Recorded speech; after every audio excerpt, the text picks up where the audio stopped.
Halo anak-anak, kembali lagi bersama saya Pak Nikolas di pelajaran agama kelas 3. Anak-anak, hari ini kita akan mempelajari tentang tradisi masyarakat.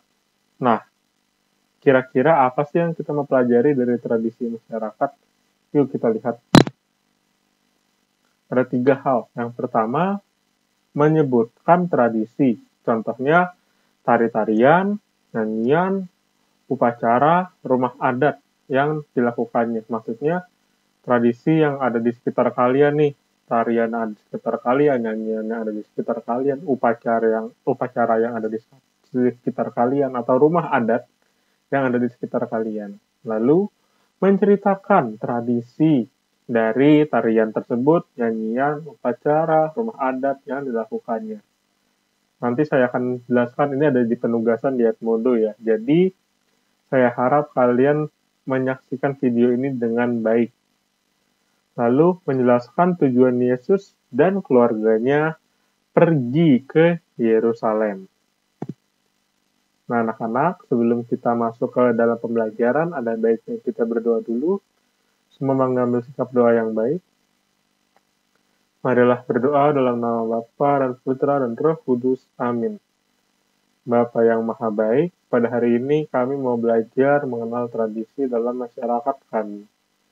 Berkatilah kami agar semakin menghormati tradisi-tradisi yang ada di masyarakat seperti Yesus Putramu. Bantulah kami untuk tumbuh dan berkembang dalam hidup kami. Demi Kristus Tuhan dan pengantara kami. Amin. Dalam nama Bapa dan Putra dan Roh Kudus. Amin. Nah, anak-anak, tradisi di keluarga saya. Ya, saya ini adalah keturunan Tionghoa. Jadi, setiap tahun saya merayakan namanya Imlek atau Tahun Baru Chinese. Yang seperti kemarin saya rayakan juga pada tahun ini di bulan Februari. Seperti biasa, saya kumpul-kumpul via Zoom oleh keluarga saya. Kebetulan keluarga saya semua di Jakarta, saya di Bogor. Jadi tidak bisa berkumpul karena ada orang tua juga di sana. Pertimbangannya itu, jadi saya nggak bisa kumpul bareng keluarga. Apa sih yang dilakukan ketika Imlek itu, ketika perayaan Tahun Baru Chinese ini? Yang dilakukan adalah yang pertama, kita kumpul-kumpul keluarga. Di situ kita saling merapatkan tali silaturahmi, kita saling berkumpul, saling bertanya kabar, dan lain-lainnya anak-anak. Kita tidak lupa juga berbagi ampau dari orang yang sudah bekerja dan menikah, lalu mereka membagikan ampau. Itu sebagai syarat uh, berbagi kepada yang masih belum menikah. Itu syaratnya. Lalu Pak, ini apa sih Pak gambar ini di bawah ini? Oh, ini namanya hiu.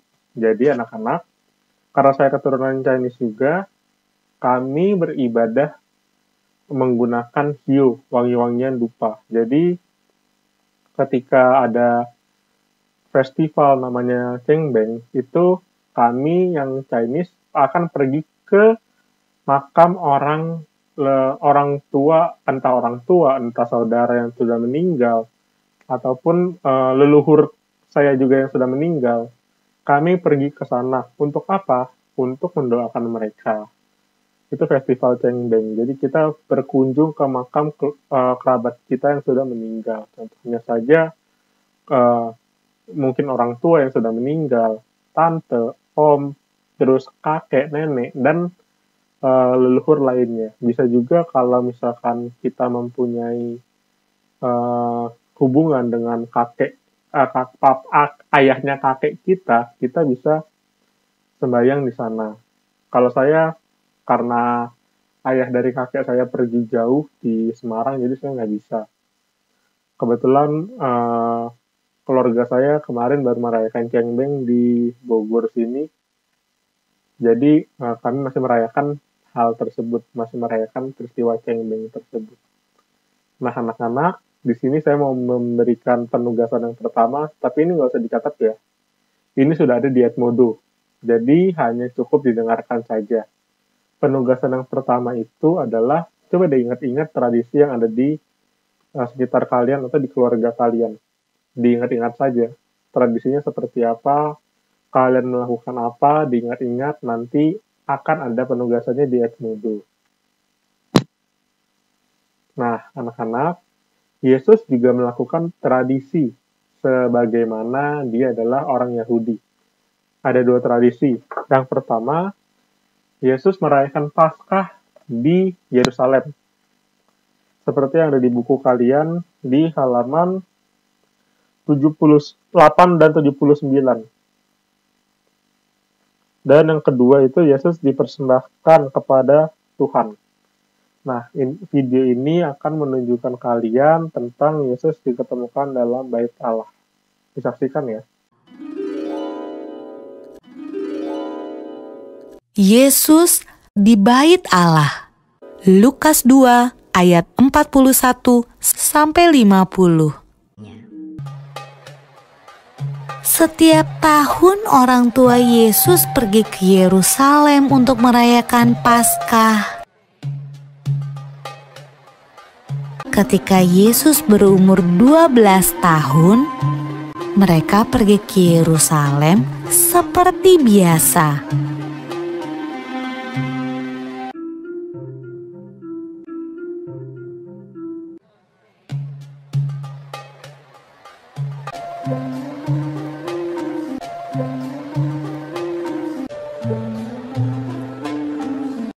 Waktu Yusuf dan Maria berjalan pulang ke rumah, mereka tidak melihat Yesus. Tapi tidak apa-apa. Mereka berpikir Yesus pulang bersama teman-temannya. Saat sore hari tiba, Yusuf dan Maria sadar bahwa Yesus tidak ada bersama teman-temannya. Yusuf dan Maria khawatir, lalu cepat-cepat kembali ke Yerusalem untuk mencari Yesus di sepanjang jalan. Mereka takut Yesus hilang. Menurutmu, Yusuf dan Maria mencari Yesus di mana saja ya?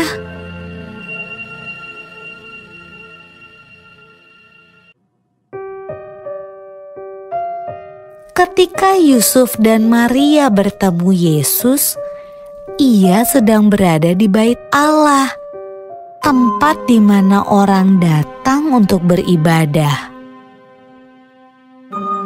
Yesus yang berumur 12 tahun sedang berbicara dengan guru-guru di sana, seolah-olah ia adalah salah satu dari mereka. Yesus bertanya pada mereka dan menjawab pertanyaan-pertanyaan mereka. Ibu Yesus juga punya sebuah pertanyaan.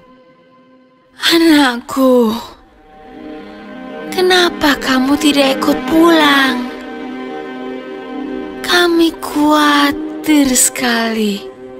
Jawab Yesus. Seharusnya ibu tahu bahwa aku harus ada di tempat kerja Bapakku. Lalu ia pulang bersama-sama mereka ke Nazaret, dan ia tetap hidup dalam asuhan mereka. Dan Yesus makin bertambah besar dan bertambah hikmatnya dan besarnya, dan makin dikasihi oleh Allah dan manusia.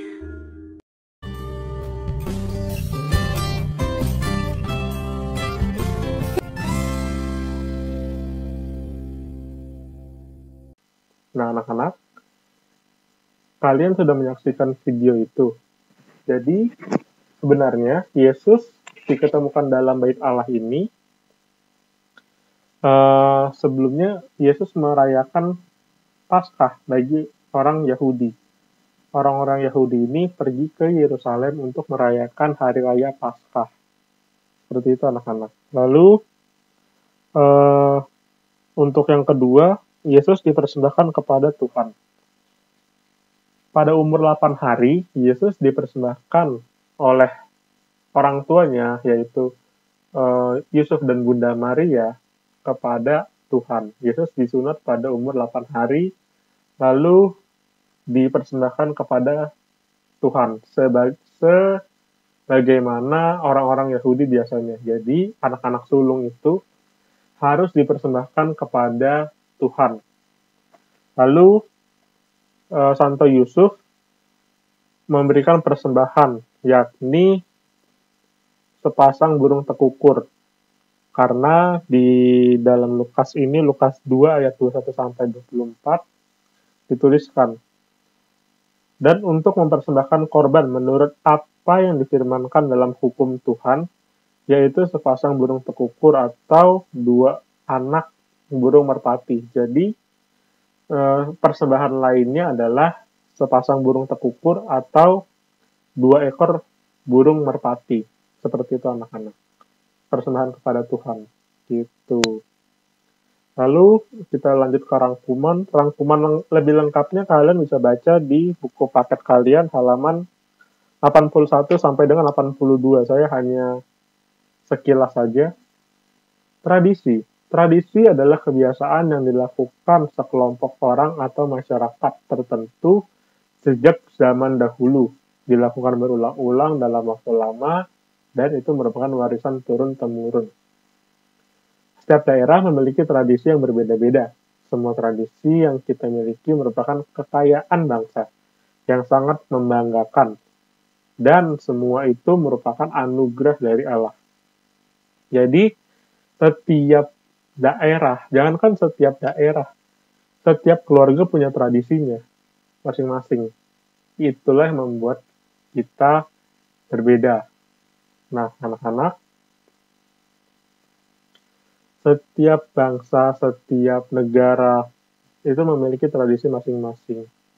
Itulah yang merupakan kekayaan dari Tuhan.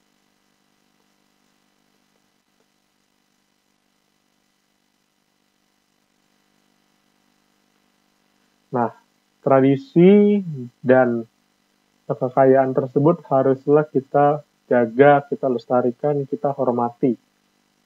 Apapun tradisinya, itu haruslah dijaga anak-anak. Supaya apa? Supaya tidak hilang kekayaan tradisi itu yang ada di masyarakat. Kalau hilang, sayang sekali, karena itu adalah budaya yang sudah terbentuk sedemikian lamanya, tapi hilang. Sangat sayang kalau misalkan hilang. Jadi kita haruslah menjaganya, merawatnya, dan menghormatinya. Tuhan Yesus dan keluarganya juga melaksanakan tradisi agama Yahudi. Contohnya, Yesus dipersembahkan di Bait Allah pada usia 8 hari. Yang seperti tadi saya katakan, Yesus dipersembahkan pada usia 8 hari di Bait Allah dan disunat pada usia 8 hari. Dan Santo Yusuf berkurban 2 ekor burung tekukur.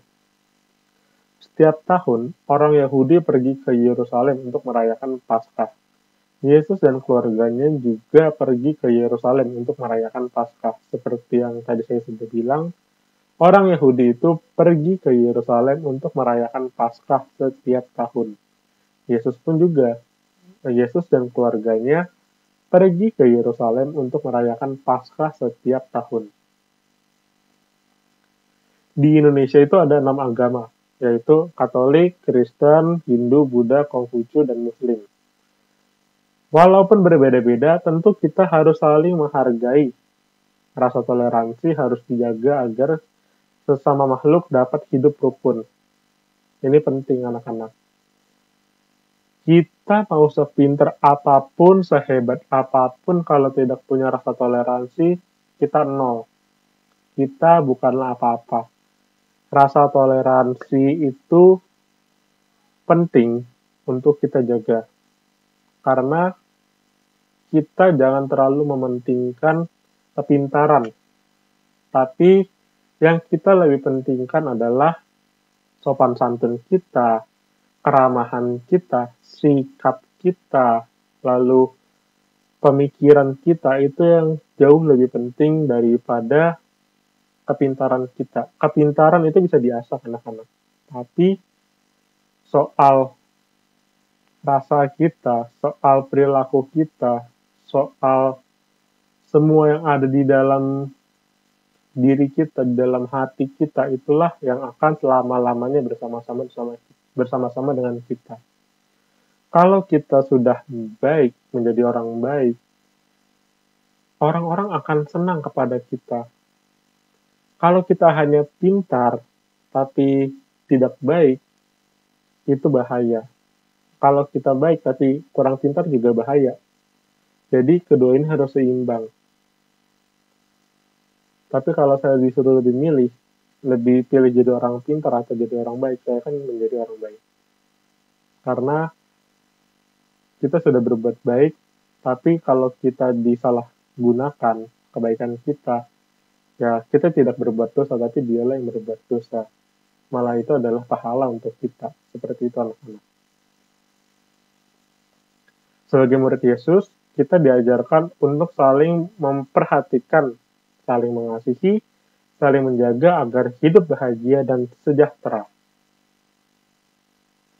Nah, anak-anak, penugasan sudah ada di Edmodo. Jangan lupa dikerjakan ya. Dan bagi yang masih ada tunggakan tugas sebelumnya, tugas keterampilan atau tugas penugasan sebelumnya, ulangan, jangan lupa dikerjakan, oke?